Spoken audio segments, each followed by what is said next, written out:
Alors, bonsoir à tous. J'avais à cœur ce soir de vous parler. J'ai beaucoup prié pour le sujet, donc je suis sûr des premières phrases que je vais prononcer. La suite, c'est le Saint-Esprit qui me la donnera. Je voudrais vous parler de ce thème-là.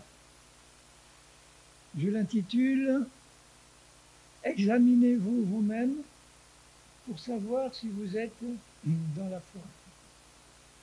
C'est Paul qui le dit aux Corinthiens. Je vous lis le verset dans 2 Corinthiens 13, au verset 5, « Examinez-vous vous-même ». C'est un commandement du Seigneur pour savoir, au cas où vous ne le sauriez pas, si vous êtes dans la foi, sous-entendu, dans la foi en Dieu, dans la foi en sa parole, dans la foi en la vérité. On peut se tromper. Et si je m'examine moi-même, c'est à la lumière de Dieu, du Saint-Esprit. Je dis, Seigneur, éclaire-moi pour me montrer si je suis vraiment dans la foi, en toi et en ta parole. Ça veut dire qu'il va me montrer s'il y a des zones dans mon cœur où il y a de l'incrédulité, des doutes, la crainte. Tout ça produit des choses en moi qui sont contraires à la foi. La peur, c'est le contraire de la foi en Dieu. Les doutes, c'est le contraire de la foi. L'incrédulité aussi. Donc il faut vraiment qu'on sache si on est dans la foi en Dieu. Pour ça, est-ce que vous comprenez que nous devons avoir dans notre cœur ce désir réel, profond, d'être dans la foi en Dieu. En fait, la foi en Dieu, c'est la seule chose que Dieu nous demande dans la Bible. C'est la chose la plus simple qu'il puisse nous demander. Il ne nous demande pas d'aller faire un pèlerinage à Lourdes ou à Jérusalem, d'aller faire le tour du monde pour chercher je ne sais quoi. Il nous demande de croire en lui et en sa parole. Qu'est-ce qu'il peut demander de plus simple que ça? C'est le plus simple.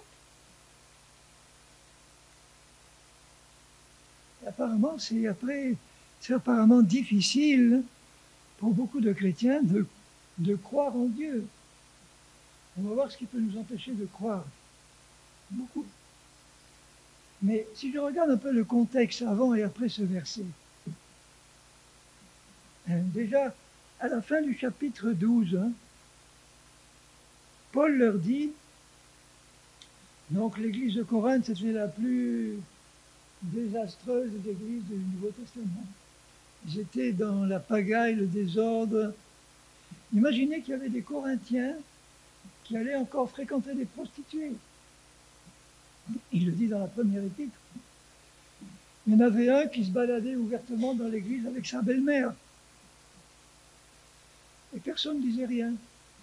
Il y avait des cabales, il y avait des jalousies, des disputes, du désordre. Et pourtant, c'était Paul qui les avait amenés au Seigneur, qui avait commencé à les former. Mais il avait affaire à une grosse partie. Parce que la ville de Corinthe était une des villes les plus païennes de cette époque. Il y avait des temples avec des prostituées hommes et femmes, prostituées sacrées évidemment. Il y avait toutes sortes de pratiques abominables, le culte de Dionysos, le dieu du vin, associé à toutes sortes de pratiques occultes. Mais il y en a sûrement quelques-uns, non moins. Fait venir à la tête de notre pays des hommes et des femmes, même s'ils ne sont pas convertis, qui soient quand même intègres. Mon père s'est converti 6 mois avant de mourir, mais toute sa vie, il était magistrat, il était juge. C'était un juge super intègre, qui avait à cœur la vraie justice, autant qu'il le pouvait. Il me disait, moi, j'aurais bien aimé faire libérer certains quand je vois leur passé, leur enfance, ce qu'ils ont subi.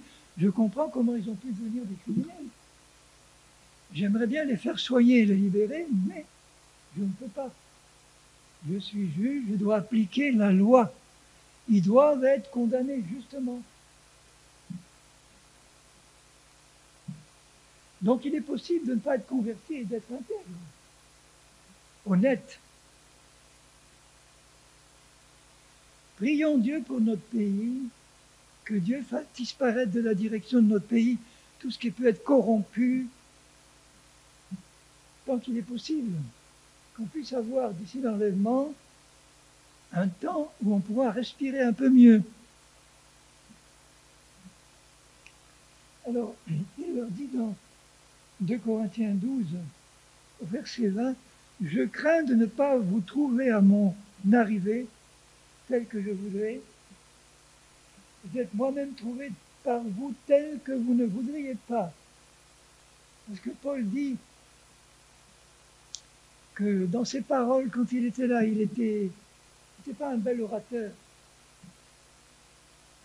Ses lettres étaient fermes et sévères, et quand il était présent, ses actes étaient fermes et sévères. Il n'y allait pas par 4 chemins pour les corriger, les discipliner, pour leur dire la vérité. Si on ne dit pas la vérité aux autres, on les prive en fait. C'est comme si nous décidions, nous, de les priver de la liberté, de la vérité qu'ils devraient entendre. Ce n'est pas à nous de décider pour eux de ce qu'ils vont faire de la vérité. Ce n'est pas à nous de dire, ah ben là, je ne veux pas lui dire la vérité parce que ça risquerait de le choquer. Quand Jésus, au début, à la fin de son ministère, il arrive au temple et il voit les marchands du temple, les vendeurs, les changeurs. Qu'est-ce qu'il fait? Le Jésus d'amour, il prend un fouet, il leur tape dessus, il renverse les tables des changeurs, toute leur monnaie par terre, il fait fuir les bœufs, les vaches, les poules, les poulets. C'est Jésus. Vous avez fait de la maison de mon père, qui devait être une maison de prière, vous en avez fait une caverne de voleurs. Moi qui suis né à Lourdes, je sais ce qui se passe à Lourdes. C'est le paradis des voleurs. Dans tous les domaines.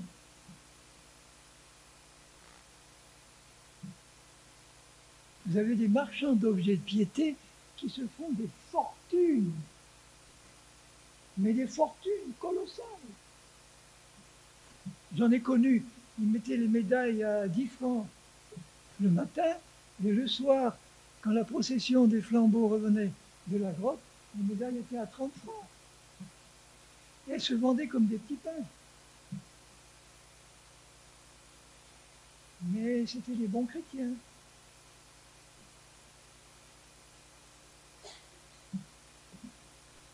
Alors nous qui sommes lourdés de naissance, on sait très bien ce qui se passe derrière. En 73, il y a eu une grande sécheresse en France et la source miraculeuse a tari. Il y avait une source que la petite Bernadette, en mettant son doigt dans le sable devant la grotte, l'apparition, il y a une source qui avait jailli. Eh bien, elle était tarie. Mais vous savez ce qu'ils ont fait? Nous, on le sait, les Lourdais.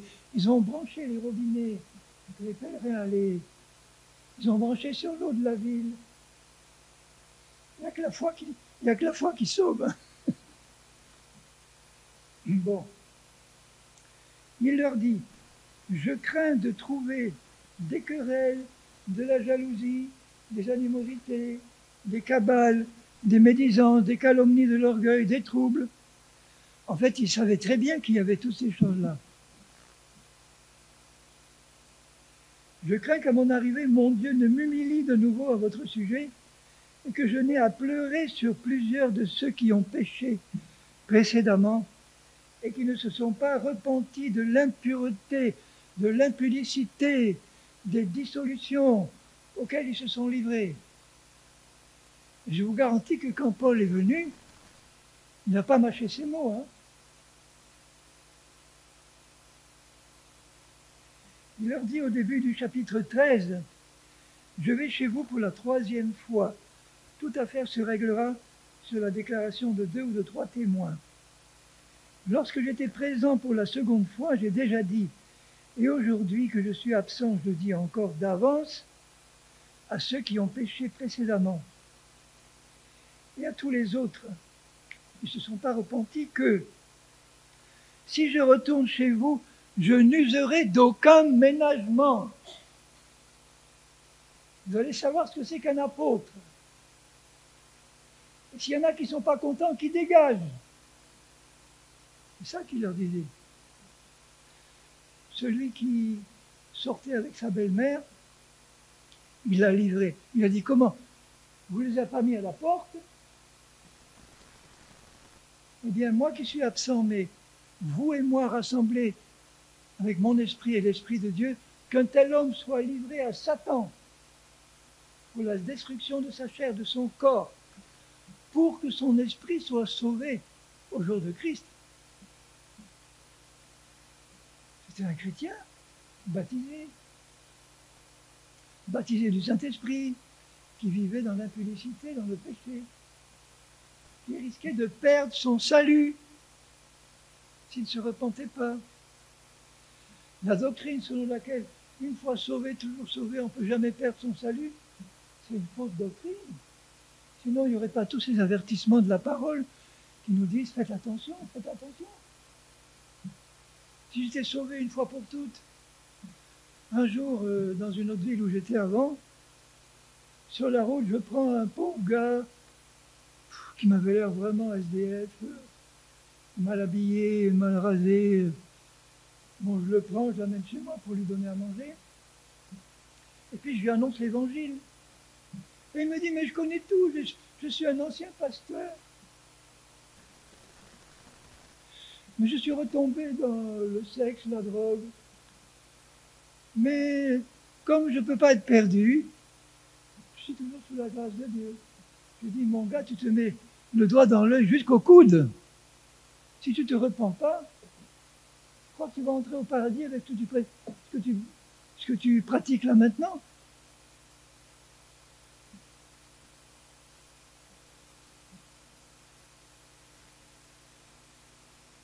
Je n'userai d'aucun ménagement puisque vous cherchez une preuve que Christ parle en moi. Donc ça veut dire que c'est Christ qui va user d'aucun ménagement dans sa bonté et son amour envers ceux qui connaissent la vérité et qui ne veulent pas se repentir. Il ne parle pas de ceux qui pêchent sans le savoir, le sang de Jésus nous couvre,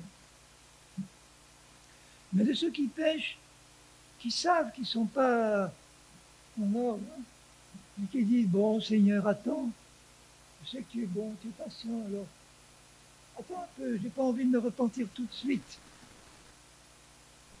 Parce que ça me coûterait de me repentir. Tu comprends, Seigneur, dans ton amour, ça me coûterait de me repentir. Laisse-moi encore concubiner un temps.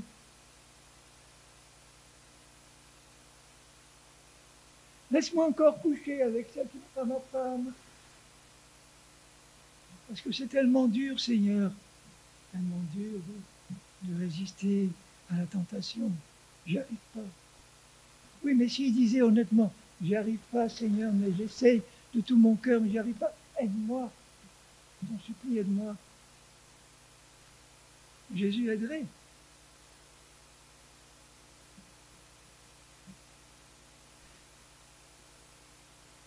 Lui, Jésus, qui n'est pas faible à votre égard, mais qui est puissant parmi nous. Donc Jésus est tout amour. Jésus est amour. Mais ce n'est pas l'amour gnangnan, l'amour humain qui passe tout. Non, non, je t'aime. Je ne veux pas te faire du mal en te disant la vérité, tu penses bien. La vérité libère. Il faut laisser les gens libres d'accepter ou de refuser la vérité. Pour ça, il faut leur dire.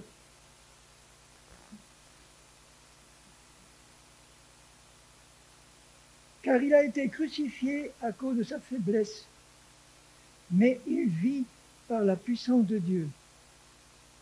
Regardez tous les passages où il est dit dans la Bible que ce que Dieu veut pour nous, c'est notre sanctification, c'est notre perfectionnement, c'est notre progression dans la vérité, c'est notre progression dans la sainteté. Dieu sait très bien que quand on se convertit, on n'est pas un saint tout de suite. On est saint dans notre esprit, mais pas dans notre vie pratique encore. Mais quand on est passé par une nouvelle naissance de notre esprit, le Seigneur vient habiter en nous, le Saint-Esprit vient habiter en nous, et le Saint-Esprit est un Dieu saint.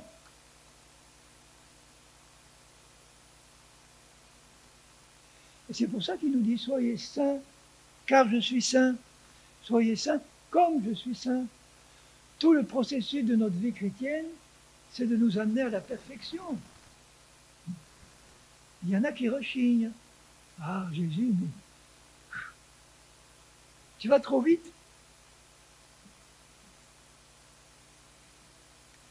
Dans le proverbe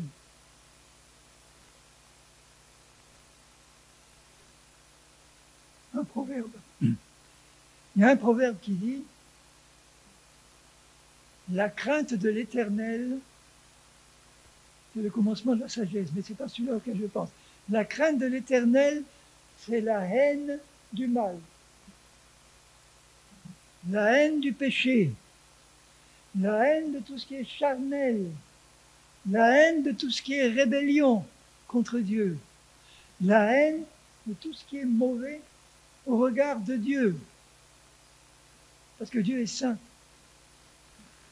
Donc il veut mettre dans notre cœur la haine du péché, la haine de la chair, la haine du mal, la haine des œuvres du diable. Dieu ne nous empêche pas de haïr et d'être en colère, mais il faut que ce soit une bonne haine, une bonne colère divine. Mettons-nous en colère contre nous-mêmes quand nous sommes trop laxistes. Comme David qui parlait à son âme, qui lui disait « Mon âme, bénis l'Éternel ». Il se parlait à lui-même. « Allez David, bénis l'Éternel ». « Oh, j'ai pas envie. Allez David, bénis l'Éternel. Que tout ce qui est en moi bénisse son saint nom. En tout temps. Mon âme bénit l'Éternel et n'oublie aucun de ses bienfaits, de ses grâces. C'est lui qui pardonne toutes tes iniquités. Toutes nos iniquités ont été pardonnées d'avance il y a 2000 ans. Toutes. D'avance. Mais pour en profiter, il faut se repentir. Il faut demander pardon quand on pêche. Ou en tout cas reconnaître notre péché devant Dieu. Ça veut dire marcher dans l'humilité, ça. Ça veut dire marcher dans la crainte de Dieu. La crainte de Dieu, c'est l'humilité. L'orgueil, ça va avec la rébellion, la révolte, la colère, l'animosité. Tout ça, c'est de l'orgueil. Il y a un proverbe qui dit que c'est uniquement par orgueil qu'on cherche des disputes, qu'on se dispute. Donc les Corinthiens qui se disputaient, qui avaient des groupes, des sectes entre eux, ils étaient pleins d'orgueil. Et quand ils protestaient contre Paul en disant « Paul, tu es trop sévère », c'est de l'orgueil. Au lieu de s'humilier en disant « Oui, tu as raison ». Quand Jésus dit « Je suis doux et humble de cœur », c'est la nature de Dieu. L'humilité va avec la douceur. La dureté va avec l'orgueil. L'orgueil produit la dureté, l'animosité, la colère.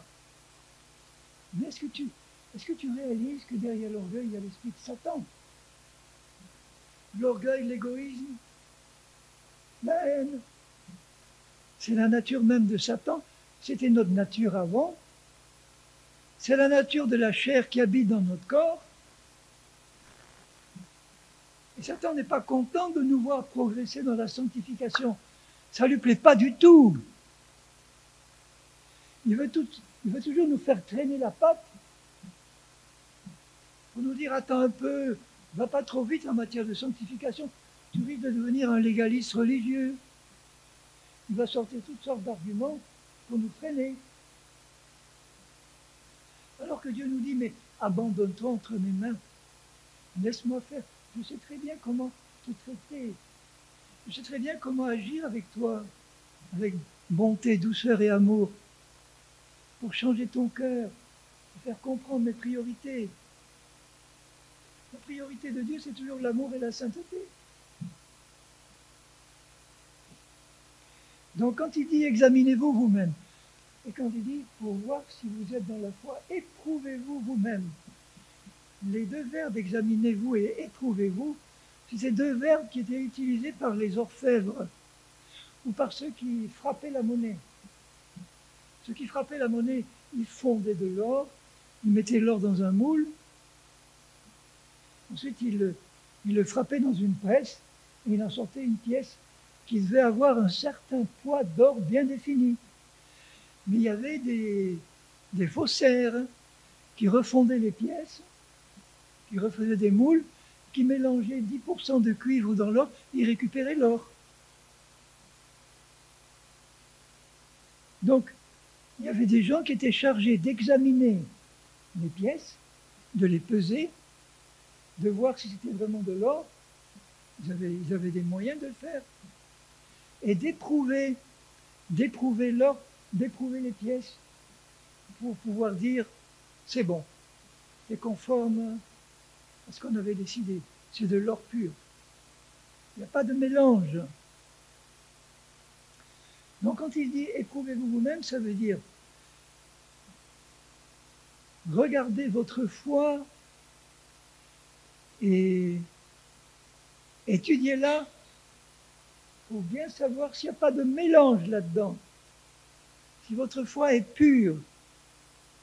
Une foi pure, c'est une foi qui ne croit qu'à la parole de Dieu.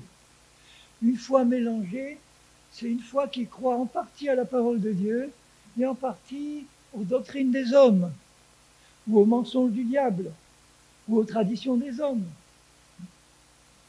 Alors vous avez des pièces qui sont plus ou moins trafiquées. Il y avait 50% de cuivre. À première vue, on ne s'en rend pas compte. Hein. Mais au poids, il y avait une différence. Ils s'en rendaient compte avec le poids. Parce qu'une pièce où il y a 50% de cuivre, elle ne pèse pas autant qu'une pièce où il y a 100% d'or. L'or, ça pèse très lourd. 10% de cuivre, vous voyez déjà la différence de poids. Elle est fausse.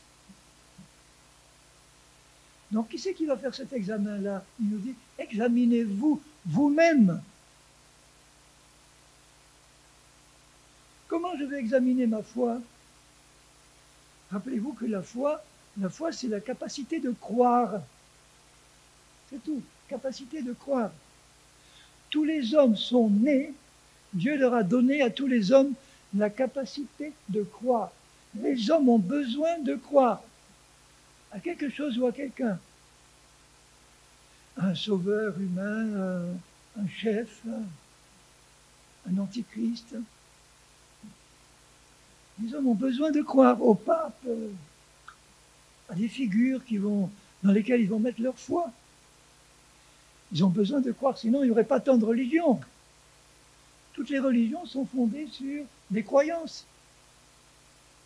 Les hommes ont besoin de croire, et Satan le sait très bien.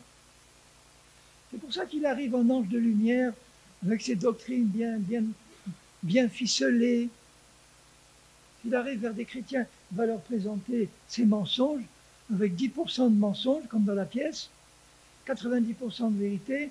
Il essaie de te faire passer sa pièce relatée.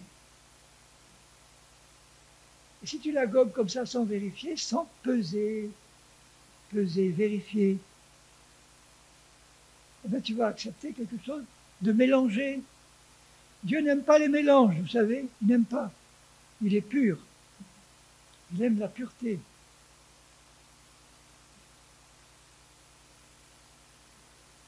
Donc c'était deux termes précis. Quand il est dit, ne reconnaissez-vous pas que Jésus-Christ est en vous? C'est ça le critère qu'il leur dit pour mesurer. Il dit, mais n'oubliez pas que Christ est en vous. Christ, il est pur, Christ, il est saint, il habite en vous. Si vous cherchez à examiner votre foi pour savoir si elle est pure, vous pouvez compter sur le Seigneur pour qu'il vous aide et qu'il vous le montre. Si vous désirez dans votre cœur être vraiment éclairé sur la nature de votre foi, si vous vous en fichez en disant, bon, tel que je suis, Dieu m'aime quand même, bon, non, c'est pas la bonne attitude. Parce que Dieu m'aime, je veux le laisser faire dans ma vie tout ce qu'il veut faire. Parce que Dieu m'aime, je veux lui dire, Seigneur, fouille au plus profond de mon âme pour faire ressortir tout ce qui est mélangé, tout ce qui n'est pas pur, tout ce qui n'est pas de l'or pur, des choses dont je ne serais pas conscient. Fais remonter tout ça à la lumière parce que je veux en être débarrassé. Mais Jésus, il se frotte les mains là. Il est heureux comme tout. Parce qu'il est écrit que sans la foi pure, il n'est pas possible d'être agréable à Dieu. Dieu n'aime pas une foi qui est mélangée. C'est pour ça qu'il veut la purifier. Il veut nous aider à le faire. Et si moi je suis décidé à lui dire, Seigneur, je veux absolument examiner ma foi pour la purifier, parce que je sais qu'elle est encore, il y a encore des choses impures dedans. Sinon je serais déjà arrivé à la perfection. Je lui dis, pour ma part, Seigneur, je sais qu'il y a des impuretés dans ma foi. Sinon je serais arrivé à la perfection. Je ne suis pas. Donc je veux absolument que tu mettes en lumière tout ce qui serait doute, crainte, incrédulité, tout ce qui va freiner la vraie foi, la mélanger. Je veux, Seigneur, je veux, je veux, je veux. Il faut être déterminé avec Dieu. Le jour où j'ai compris que je devais être baptisé, je l'ai trouvé un pasteur, je l'ai pris par... Voilà. Pour ceux qui l'ont connu, c'était M. Ancé, le beau-père de Truchel. Je l'ai pris, je lui ai dit, frère, je veux être baptisé aujourd'hui, vous entendez? Aujourd'hui. Il y avait un service de baptême dans 15 jours. Il m'aurait dit, comme la plupart des pasteurs, oh, que calme-toi, mon frère, dans 15 jours, il y a un service. Attends. Mais je ne l'aurais pas lâché. Je l'aurais suivi chez lui. Je veux être baptisé aujourd'hui. Il m'a dit, bon, je prends 2 témoins, il y avait Truchel et un autre. On va chez vous, vous remplissez votre baignoire et je vous plonge. Voilà les choses qu'il faut faire comme Dieu le veut. Si tu es déterminé à laisser Dieu travailler dans ta vie, il va le faire vite et bien, et ça ne va pas te couper. Au contraire, ça te libère.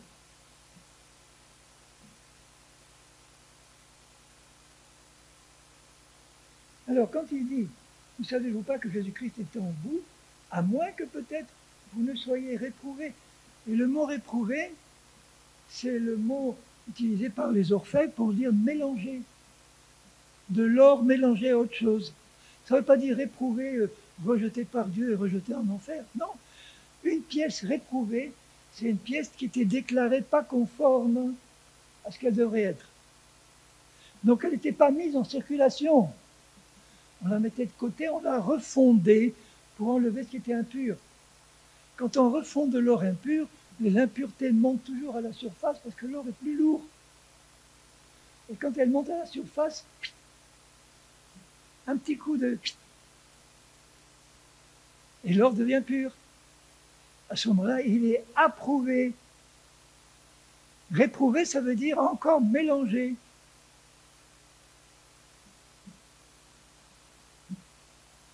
Mais j'espère que vous reconnaîtrez que nous ne sommes pas réprouvés. Alors Paul, il ose dire ça.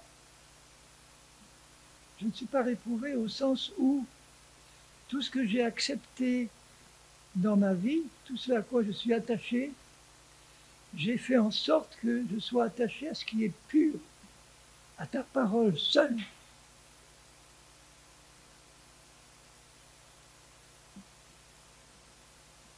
Dieu veut qu'on utilise la foi qu'il nous a donnée. La foi, c'est la capacité de croire. Il veut qu'on utilise la foi qu'il nous a donnée à tous pour ne croire que dans la vérité. Et la vérité, c'est quoi? C'est la Bible, c'est Jésus. Le Père, le Fils, le Saint-Esprit. Il ne veut pas qu'on utilise notre foi pour croire à ce qu'on voit, croire à ce qu'on ressent, quand c'est contraire à ce que Dieu dit. Les chrétiens me disent « Oh, je suis malheureux. » Pourquoi?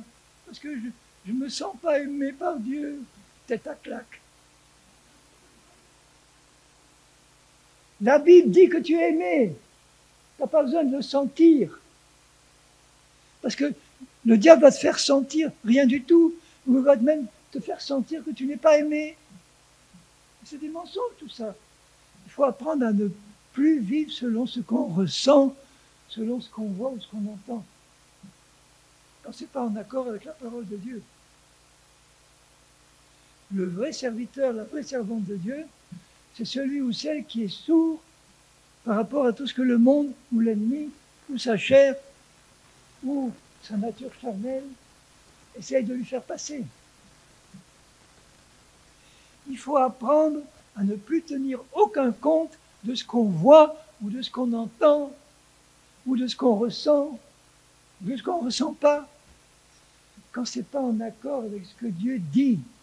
Vous comprenez? Il faut que je répète? Eh bien, je répète. Il faut absolument que vous appreniez, que nous apprenions à ne tenir aucun compte. Aucun. Aucun, ça veut dire pas un seul compte, rien. Zéro. Nix. Nul. De tout ce qu'on entend, de ce qu'on voit, parce qu'en général, c'est par là que ça passe, de ce qu'on goûte aussi, de ce qu'on sent, de ce qu'on touche, ou de ce qu'on ressent dedans, quand tout ça n'est pas en accord avec ce que Dieu nous dit dans sa parole. Aucun compte.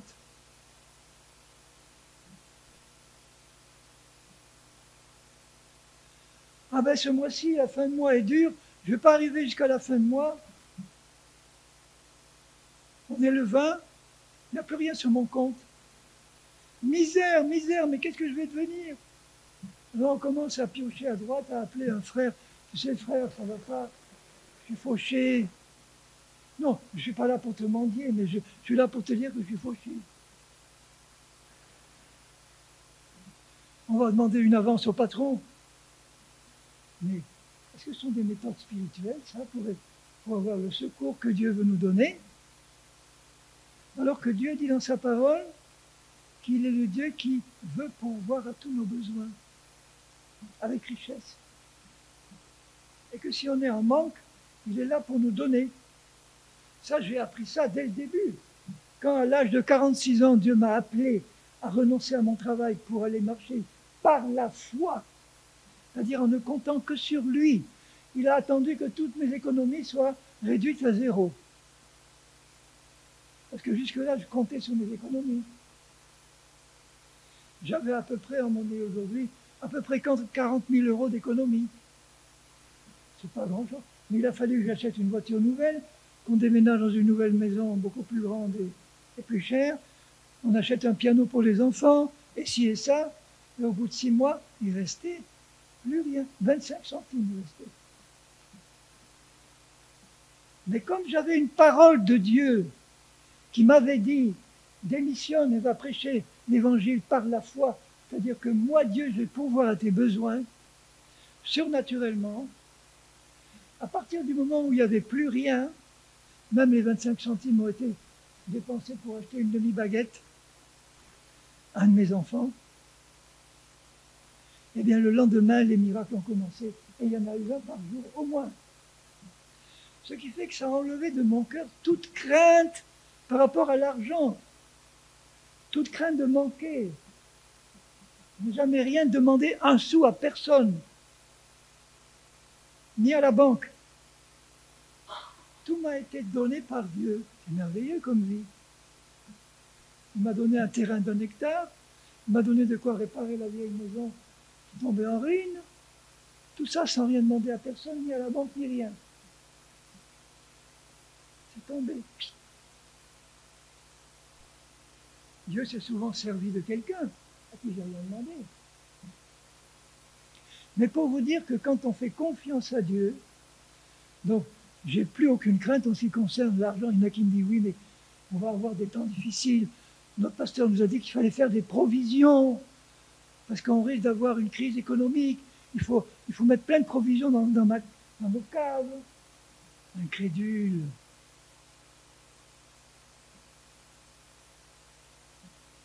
Dieu a envoyé des corbeaux à Élie avec de la viande et du pain tous les jours pour le nourrir. Des corbeaux. Il y en a plein dans la région.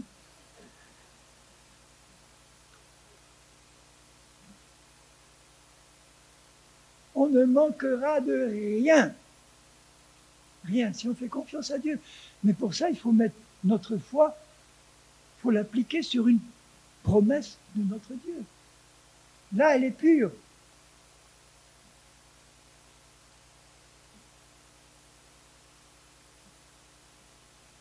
Alors, si j'apprends, alors comment faire pour que ma foi soit pure? Il faut la mettre en accord avec la parole de Dieu. Et seulement avec la parole de Dieu. Ça implique que j'ai l'obligation morale de l'étudier, cette parole, de connaître les promesses de mon Dieu. Comment je peux utiliser ma foi pour l'appliquer à une promesse si je ne la connais pas, la promesse? Je ne peux pas. Je vais rester dans l'incrédulité ou dans le doute. Plus j'étudie la parole, plus je connais la volonté de Dieu exprimée dans la parole. Plus je peux choisir la parole qui correspond à mon besoin et y attacher la foi. Aller devant Dieu en disant, Seigneur, tu as dit ceci comme promesse. Eh bien, je prends ta parole, je vais avec toi, j'invoque cette promesse et je te remercie maintenant de répondre à ce besoin. Parce que j'ai une parole de toi. Et là, Dieu entend. Dieu entend toujours les demandes qui sont conformes à sa parole. Dieu entend toujours les prières qui sont conformes à sa parole. Soit la parole écrite, soit une révélation claire du Saint-Esprit quand la parole ne dit rien. Et là, il faut être prudent. Parce que les révélations de l'Esprit, il faut être sûr que c'est l'Esprit qui nous parle, l'Esprit de Dieu. Mais quand on veut connaître la vérité, Dieu nous la révèle. Le chrétien dont le cœur est tordu, comme le prophète Balaam, c'était un vrai prophète à qui Dieu parlait. Il a donné des prophéties qui sont parmi les plus belles de la Bible. Mais son cœur était tordu. Son cœur aimait les honneurs et les richesses. Et ça l'a perdu. Donc si mon cœur est droit, sincère, honnête devant Dieu, non Seigneur, je veux connaître la vérité, je veux que tu me révèles ta parole dans la vérité, et non pas telle que certains pourraient me l'envoir enseigner avec des mélanges. Mais vous ne pouvez pas savoir combien de doctrines fausses sont enseignées dans les églises évangéliques aujourd'hui. C'est une honte. Je ne parle pas à notre pasteur, parce que je sais qu'il a un cœur qui aime la vérité. Je lui reconnais cette qualité, parmi d'autres. Mais quand même, c'est toujours un risque d'être tenté soit à la cacher, soit à la mélanger avec une petite tradition humaine, qui n'a pas l'air méchante, mais ce n'est pas la vérité.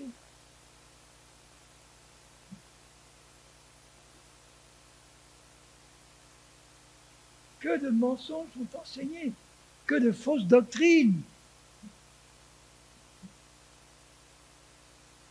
Rien qu'en ce qui concerne la guérison, un jour j'ai fait une liste, il y avait une page A4 complète de fausses doctrines concernant la maladie et la guérison. Que c'est Dieu qui veut nous rendre malades, que c'est Dieu qui nous a rendus malades pour nous apprendre quelque chose, que c'est Dieu qui nous a rendus malades pour nous corriger, que Dieu ne veut pas guérir tout le monde, qu'il y en a un tel qui était un homme de foi, qui disait « Dieu va me guérir » et il est mort de son cancer. Tout ça, c'est des interprétations humaines de circonstances qui ne sont pas en accord avec la parole de Dieu. Si quelqu'un de malade dit tout haut « Moi j'ai la foi en Dieu, j'ai la foi que ce qui est écrit va se réaliser dans ma vie, que la guérison que Christ a acquise pour moi sur la croix, je l'ai maintenant et elle va se manifester », s'il a vraiment cette foi, ça ne peut que se manifester. Si ça ne se manifeste pas, c'est qu'il n'avait pas la foi, point. On m'a dit quand même un peu dire, tu le juges. Mais oui, je le juge, de la bonne manière.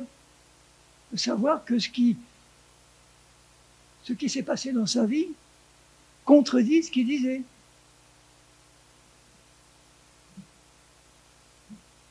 Mais oui, je vous choque. J'espère que je vous choque. Dans le bon sens.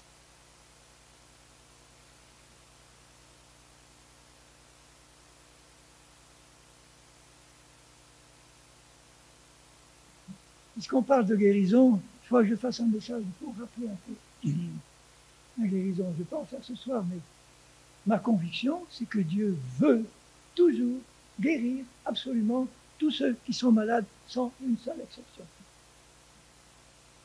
Est-ce que ça se produit toujours? Non. De même que Dieu veut toujours sauver tous les hommes sans une seule exception. C'est écrit. Est-ce que ça se produit? Non. Pourquoi? Parce que soit les gens ne le savaient pas, ou alors ils ne l'ont pas cru quand on leur a dit. Si on ne croit pas la vérité quand elle nous est annoncée, ce que Dieu a dit ne peut pas s'accomplir dans nos vies. C'est clair. Pourquoi Dieu veut guérir absolument tout le monde? Parce que la guérison est inclue dans l'œuvre de la croix. La guérison est inclue dans l'œuvre de la croix. Parce que la guérison, la maladie, c'est la conséquence du péché. Jésus a porté sur la croix tous nos péchés, donc il veut nous pardonner dès qu'on reconnaît nos fautes, sans une seule exception. Et puisqu'il a porté toutes nos maladies et nos infirmités, il veut absolument nous guérir quand nous sommes malades. Ça a été prouvé dans le ministère de Jésus qu'il a toujours guéri tous ceux qui sont venus à lui, sans une seule exception. Sauf dans sa ville à Nazareth. Parce qu'ils étaient incrédules, ils ne voulaient pas l'écouter, le croire. Et donc ils ne sont pas venus vers lui pour être guéris, sauf quelques-uns qui avaient une petite maladie. Mais tous ceux qui sont venus à Jésus, qui étaient tous des pécheurs, ont été guéris. Donc ils avaient la foi. Aussi. Jésus avait la foi, et eux aussi. Puisqu'à Nazareth, ils n'avaient pas la foi, donc ils ne sont pas venus à Jésus. Ceux qui sont venus à Jésus, c'est qu'ils avaient la foi. Ils s'attendaient à recevoir quelque chose. Donc je parle à tous ceux qui peuvent avoir des douleurs, des maladies et autres. Sachez que Dieu, non seulement veut vous guérir, mais qui vous a guéri il y a 2000 ans. C'est fait, c'est acquis, c'est suspendu là. Tu te sers. Tu crois que c'est pour toi. Si tu as un lien dans ta vie de, je sais pas, de drogue, de tabac, de pornographie, de choses, tu n'arrives pas à te séparer, c'est un lien. En Christ, le lien est brisé. En Christ, il n'y a aucun lien qui subsiste. En Christ, tu es libre. Si tu es encore lié, c'est que tu ne sais pas que tu as été libéré, ou tu ne le crois pas. C'est comme le prisonnier qui est là, attaché au barreau de sa cellule et qui dit « je veux sortir ». Et puis la porte est ouverte derrière. Il pourrait sortir, mais il ne s'en rend pas compte que c'est ouvert. Jésus a ouvert la porte. On est libre. Aucun lien ne devrait nous tenir si on croit que Jésus nous a libérés déjà. Alors, qu'est-ce qui peut provoquer donc, je ne dis pas un manque de foi, parce que la foi on l'a toujours mais on l'utilise mal. Qu'est-ce qui peut provoquer l'incrédulité en nous? C'est-à-dire une foi impure, ou pas de foi du tout dans la vérité, ou une foi mélangée. Vous vous rappelez le passage où Jésus chasse un démon d'un jeune homme qu'un démon lancé dans le feu et dans l'eau. Et le père de ce jeune homme, quand Jésus arrive, dit à Jésus, j'ai amené à tes disciples mon fils pour qu'ils le guérissent et ils n'ont pas pu.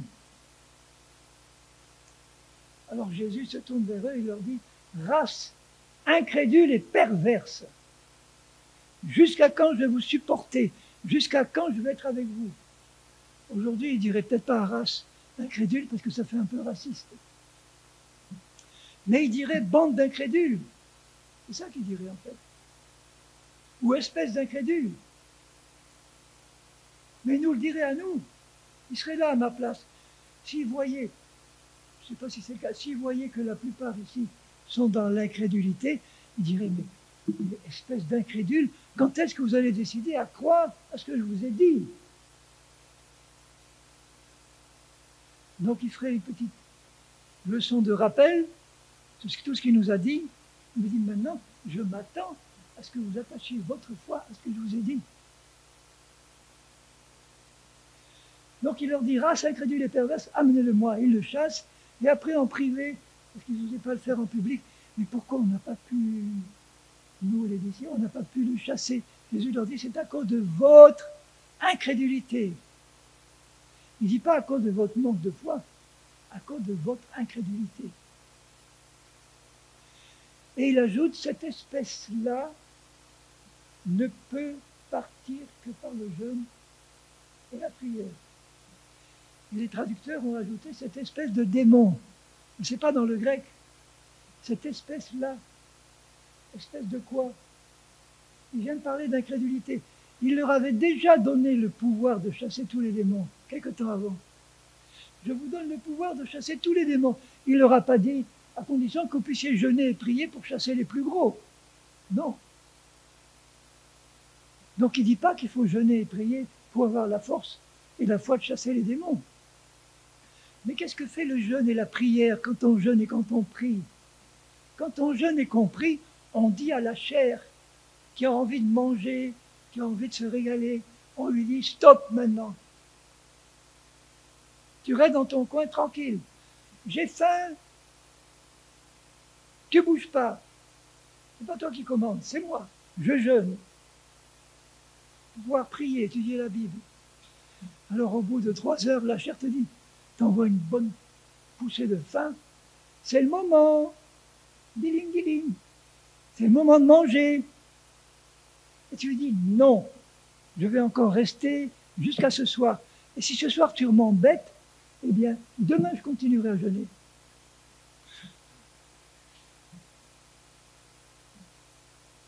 Donc, la prière et le jeûne, c'est quelque chose qui diminue l'incrédulité.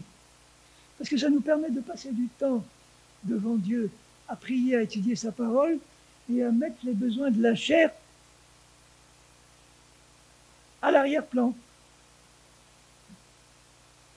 Ça veut dire quand il dit cette espèce-là, je pense bien que Jésus parlait d'une espèce d'incrédulité.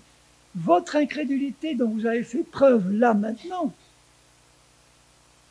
oui, cette espèce-là ne partira que si vous commencez à jeûner et prier pour enlever votre incrédulité.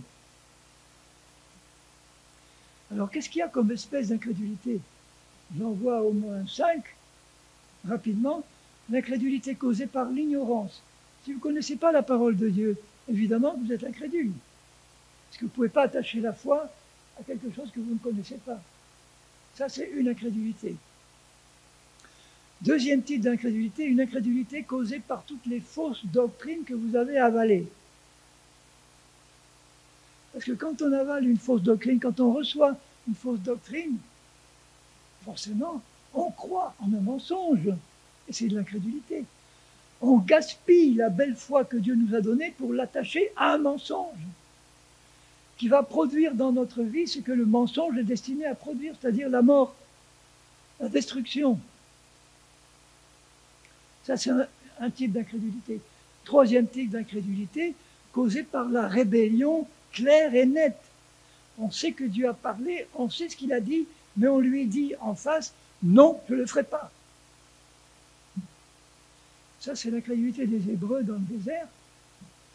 Quand Dieu leur a dit maintenant, allez-y, il dira non, on n'ira pas. On veut retourner en Égypte. Ils sont morts dans le désert. Ça, c'est de la rébellion. Quand Dieu nous parle clairement et qu'on dit non, je ne le ferai pas. Rebelle. Mais il y en a. Parce que ça m'est arrivé quelquefois. Je ne me rappelle pas, parce que je ne veux pas avoir un cœur de rebelle. Je sais que si mon Dieu me parle, je veux absolument lui dire, t'as raison. Que tous les hommes soient considérés comme mon Père et Dieu seul vrai. Donc la rébellion. On n'est pas normalement des enfants de rébellion, mes chéris. On n'est pas des enfants de rébellion. On est des enfants de Dieu qui doivent avoir un cœur soumis. Mais la chair en moi, elle est rebelle. Donc si je suis un chrétien charnel, je vais forcément être rebelle quelque part. Donc Dieu qui m'aime va être obligé de me corriger avec amour. Mais une bonne correction de Dieu, ça fait du bien quelquefois. J'en ai parfois reçu qui m'ont fait réfléchir. Il n'emploie pas des maladies et des malédictions pour me corriger. Il sait comment. Quand tu te trouves dans une situation où Dieu te corrige, tu sais qu'il est en train de te corriger. Tu le sais. Parce qu'il te le montre. Et là, normalement, tu acceptes humblement la correction. Tu lui dis, d'accord Seigneur, je me repens. Pardonne ma rébellion. Et il repart tout content avec toi. Donc ça, c'est le troisième type d'incrédulité. Quatrième type d'incrédulité, c'était le cas des disciples qui n'ont pas pu chasser le démon. Ils se sont laissés impressionner par les choses visibles. Ce jeune-là, on dit qu'il avait une crise d'épilepsie, ou enfin, il se roulait par terre en bavant, en écumant, en grinçant des dents.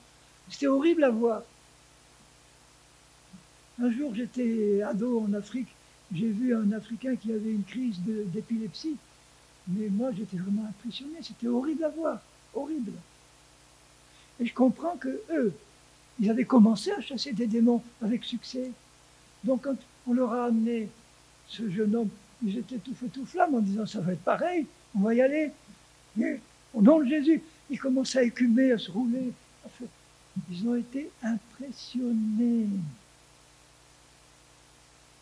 Et quand on est impressionné par l'ennemi, qu'est-ce qui se passe? On a peur. Et quand on a peur, qu'est-ce qui se passe? On est dans l'incrédulité. Et ça ne marche pas à ce moment-là. Vous pouvez crier 150 décibels, ça ne marche pas. Il n'y a pas de foi, il n'y a pas de puissance. La vraie puissance, c'est pas dans les cris. J'ai vécu dans des pays, par exemple au Paraguay où j'étais, en mission. Là-bas, c'est les pentecôtistes qui sont les plus nombreux, un peu comme en France d'ailleurs. Et bien là-bas, la doctrine qu'on leur enseigne, c'est plus il y a de décibels, plus il y a d'onction. Donc, on était une fois dans une assemblée où il y avait 600 places, où il y avait une dizaine de présents. Nous, on était 7 ou 8 Français, plus 3 ou 4 Paraguayens, parce que quand il pleut là-bas, ils ne sortent pas. Mais les routes sont inondées, bon. On se retrouve là, une douzaine de pelés, devant 3 pasteurs pentecôtistes sur l'estrade, mais qui ont crié comme des fous pendant 1 heure, comme s'il y avait 700 personnes. Bon, d'accord, ils ont prêché avec foi. Non. Pour eux, c'était, s'ils commencent à dire, bon, on n'est pas nombreux, on va crier un peu moins fort, c'est pas la peine. Non, ils auraient perdu l'onction. Et un jour, j'ai fait un séminaire qu'avec des pasteurs. Je voulais les enseigner sur la marche par l'esprit. À la fin, il y en a un qui s'est levé, mais il avait les larmes qui coulaient dans les yeux. Mais qu'est-ce qu'il a? Pourquoi il pleure?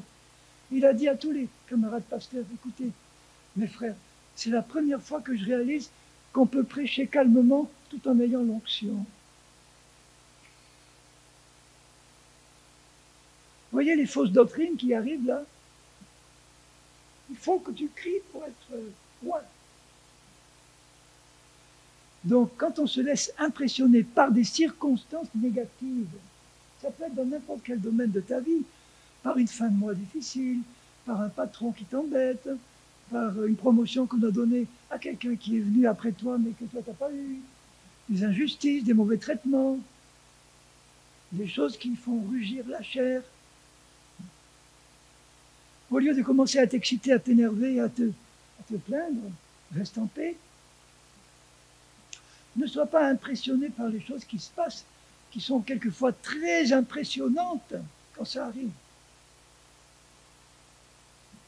Si le médecin arrive vers quelqu'un en lui disant « Vous avez un cancer stade 4 dépassé, vous avez pour 6 mois à vivre », c'est impressionnant. Et je comprends que ça peut être difficile de ne pas se laisser impressionner, de continuer à garder les yeux fixés sur Jésus pour lui dire « Seigneur, tu as pris sur toi même cette maladie-là sur la croix, et par tes meurtrissures, j'en ai été délivré maintenant. » Je connais un grand nombre de témoignages, moi-même dans ma propre vie, d'attaques terribles que j'ai eues dans ma santé, où j'ai fait confiance à Dieu et c'est parti. Alors que normalement, j'aurais dû me retrouver aux urgences. Parce que j'ai décidé de faire confiance à mon Dieu. Pourquoi? Parce que je le connais et je connais sa parole dans ce domaine-là. Donc il n'y a rien contre le fait d'aller voir les médecins. Je n'ai rien contre, absolument pas. Du tout. Si vous avez besoin d'aller les voir, allez-y surtout, allez-y. N'essayez pas d'imiter ou de m'imiter parce que je n'y vais pas. Non, ça ne marche pas. Faites selon la foi que vous avez. Si votre foi n'est pas assez forte pour vous faire confier uniquement à Dieu en toutes choses, eh bien, utilisez la foi que vous avez pour avoir du secours là où on peut vous en donner. Mais sachez que le secours des hommes et du monde, il est limité. Il est limité. Dieu peut bénir. Et il bénit souvent quand on lui demande de bénir une opération, une intervention. Il le fait. Mais il y a des moments où les hommes, que ce soit les médecins, les psychologues, les banquiers ou les autres, nous disent maintenant je ne peux plus rien pour vous. Maintenant il faut vous débrouiller. Et souvent Dieu attend la dernière limite pour intervenir. Tu entends? Ceux à qui ça s'adresse. Dieu attend la dernière limite, comme pour moi, pour intervenir.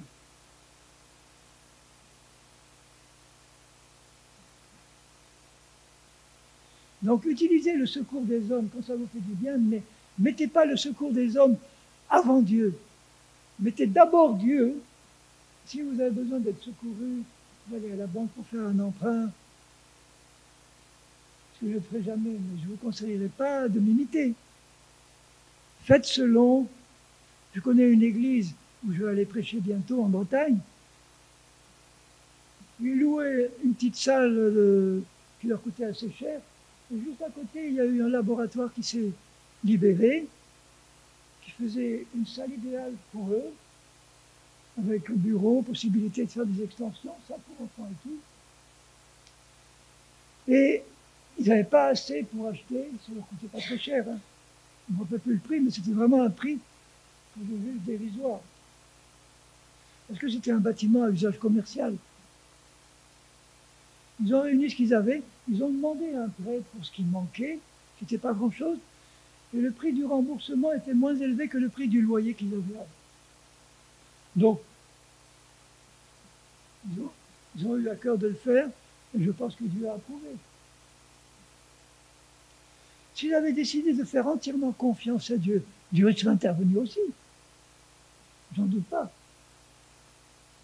Mais vous voyez, faites selon la foi que vous avez. Ne cherchez pas à faire au-delà de la foi que vous avez, à imiter ceux qui ont plus de foi que vous. Soyez honnêtes et sincères devant Dieu. Et surtout, ne vous laissez pas critiquer par les uns ou les autres, ou juger par les uns ou les autres.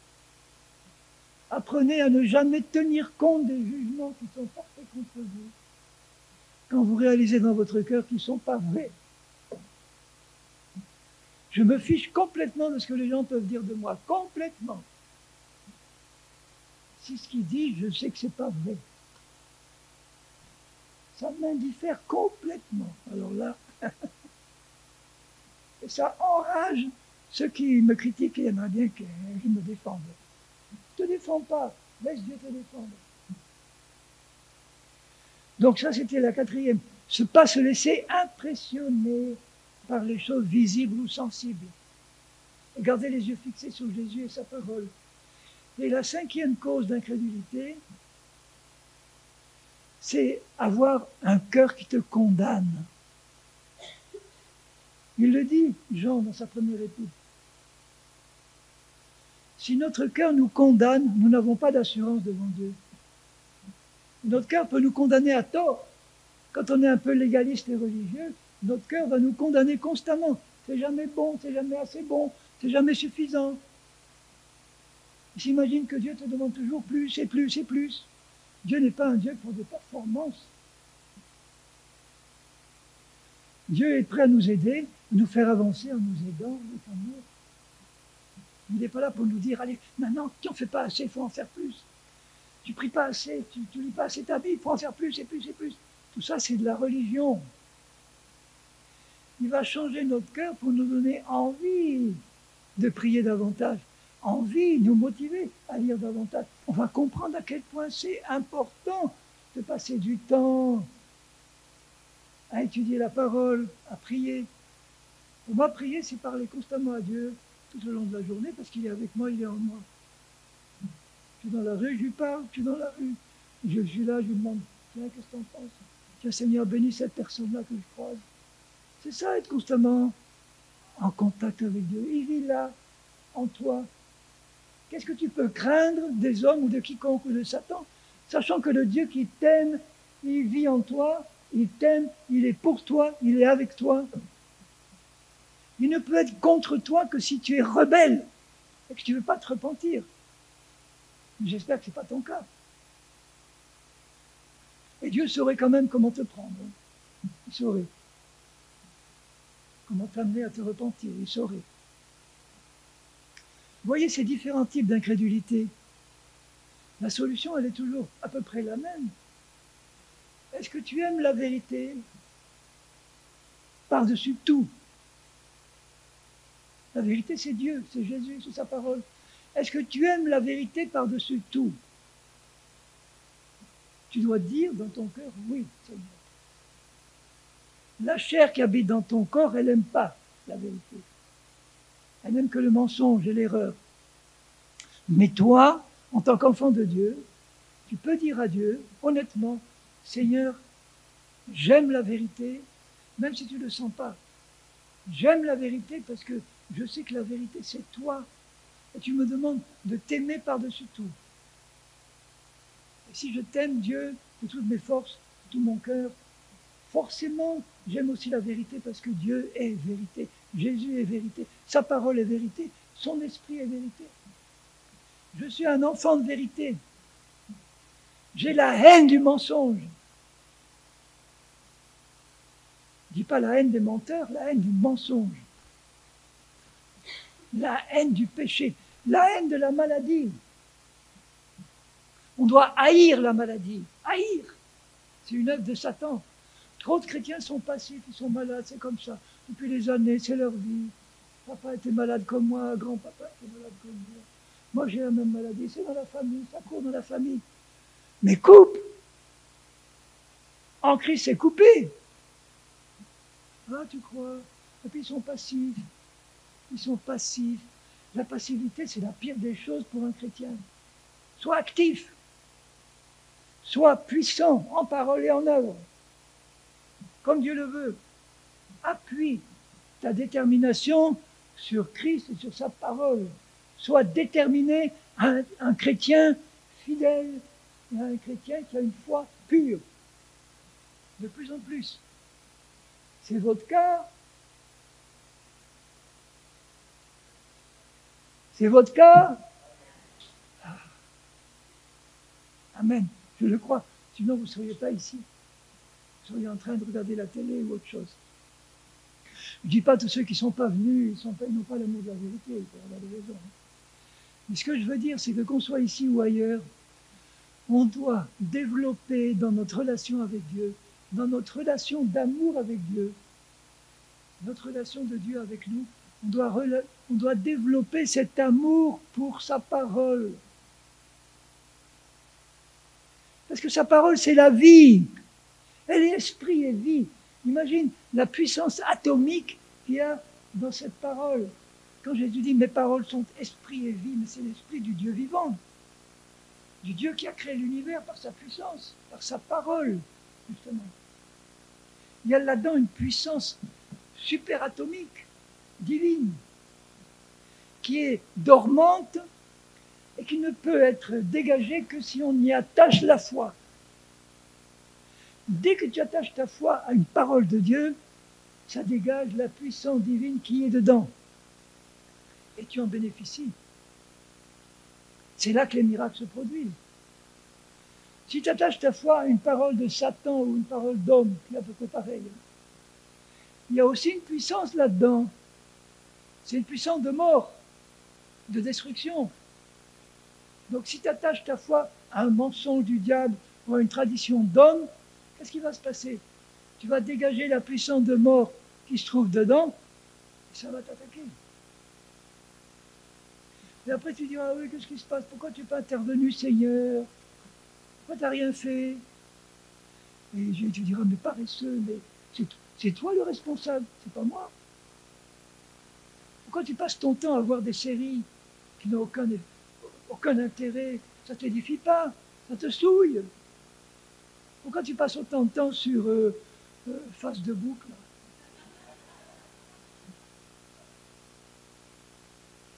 Vous savez qui c'est le bouc? Hein, le bouc, qui c'est? Ça souille, ça souille. Ça ouvre la porte de notre âme à des choses qui viennent du monde. Oui, mais c'est quand même agréable, regardez, ça me fait passer un bon moment. Oui, ça fait passer un bon moment à ta chair, oui, elle est contente. Tu as besoin de lui tordre le cou à celle-là. Tu as besoin d'être déterminé à lui tordre le cou,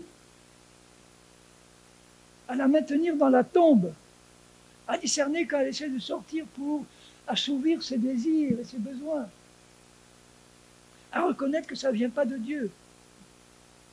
Et à dire, Seigneur, rends-moi attentif chaque fois que la chair essaie de sortir pour me faire commettre un excès de table, je ne sais pas quoi encore, tout ce qui vient de la chair, quoi.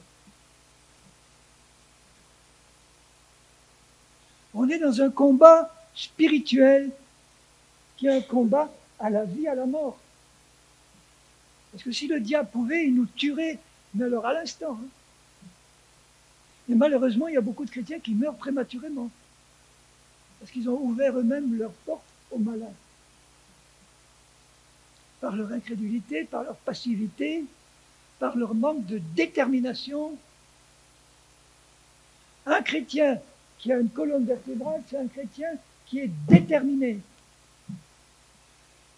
C'est-à-dire, ça coûte.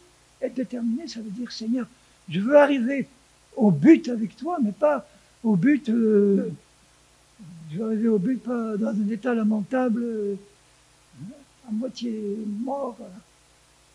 Non, je veux arriver au but avec toi, en bon état, parfaitement, confiant en toi, confiant dans ton œuvre en moi parce qu'elle est bonne. Vous êtes d'accord? Bon, eh bien, je vous laisse sur ces paroles. On va prier un moment. Seigneur, cette parole que j'ai prononcée, c'est d'abord à moi qu'elle s'adresse en premier. Et à nous tous. Tu veux qu'on te fasse confiance, c'est ça la vraie foi, qu'on fasse confiance à un Dieu bon, à un Dieu plein d'amour, à un Dieu qui a un plan merveilleux pour chacun de nous, qui veut nous purifier de tout ce qui est impur, tout ce qui est charnel, tout ce qui est diabolique, terrestre, de toutes ces mauvaises habitudes qu'on a pu prendre, qui veut nous délivrer de tous nos liens, des maladies, des infirmités, des liens quelconques, qui veut nous remplir, tu veux nous remplir, Seigneur, de ta connaissance, tu veux nous remplir de ta parole, de la connaissance de la vérité. Parce que c'est cette vérité qui nous libère quand on la connaît. Alors Seigneur, la prière que je fais pour moi-même, mais que je fais aussi pour tous tes bien-aimés qui sont là, qui m'écoutent. Seigneur, que ta volonté soit faite dans ma vie. Que ta volonté soit faite dans ma vie. Je le veux, Seigneur, je le veux, je le désire de tout mon cœur. Fais dans ma vie tout ce que tu veux faire. Nettoie en moi tout ce qui est impur. Débarrasse-moi de mes doutes, de mes craintes, de tout ce qui n'est pas bon à tes yeux. Seigneur, je le veux. Je sais que c'est aussi ta volonté. Et tu dis que si deux sont d'accord sur une chose quelconque, tu la donnes. Donc tu es d'accord avec moi, Seigneur, pour me purifier complètement, profondément. Dès maintenant, là, en ce moment, où nous te prions, Seigneur, où nous sommes devant toi, des cœurs ouverts. Seigneur, pour moi-même et pour nous tous, débarrasse-nous, ne serait-ce que de quelque chose d'impur ou de mauvais. Je sais que tu ne peux pas nous débarrasser d'un coup de tout, parce qu'il faudrait qu'on ait la connaissance de la vérité en tout. Mais Seigneur, je t'en supplie, débarrasse-nous ce soir de quelque chose qui nous tient liés, de quelque chose qui nous tient malades, de quelque chose qui nous tient dans une fausse doctrine, dans une fausse conception de toi, dans une fausse image de toi. Seigneur, débarrasse-nous de tout ce qui n'est pas vrai, de tout ce qui n'est pas pur. Maintenant même, Seigneur. Seigneur, je laisse l'occasion à ton esprit, maintenant, tranquillement. À toi, Jésus, de travailler en nous maintenant, en moi. Travaille dans chacun de nos cœurs, Seigneur, pour nous débarrasser de quelque chose d'important ou d'urgent pour chacun de nous. Je te laisse, Seigneur Jésus, l'occasion de le faire maintenant. Fais-le, je t'en prie. Merci, Seigneur. Merci, Seigneur. Et à la place de ce que tu as enlevé là, Seigneur, fais descendre une nouvelle onction de ton esprit. Fais descendre une nouvelle révélation de la vérité. Une nouvelle révélation de toi-même, Seigneur.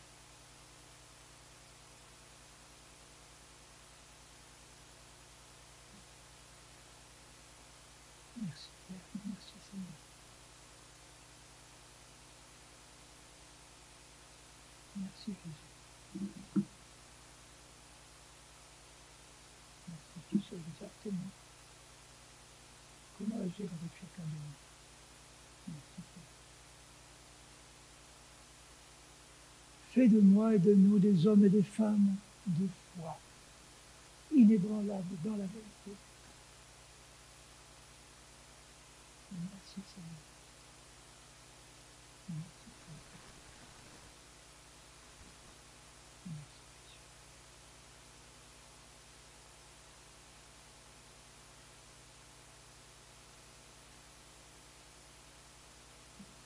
Jésus. J'ai une parole du Seigneur qui nous dit: bien-aimés, mes enfants, des temps difficiles arrivent pour votre pays et pour le monde. Mais soyez sans crainte, parce que je suis avec vous.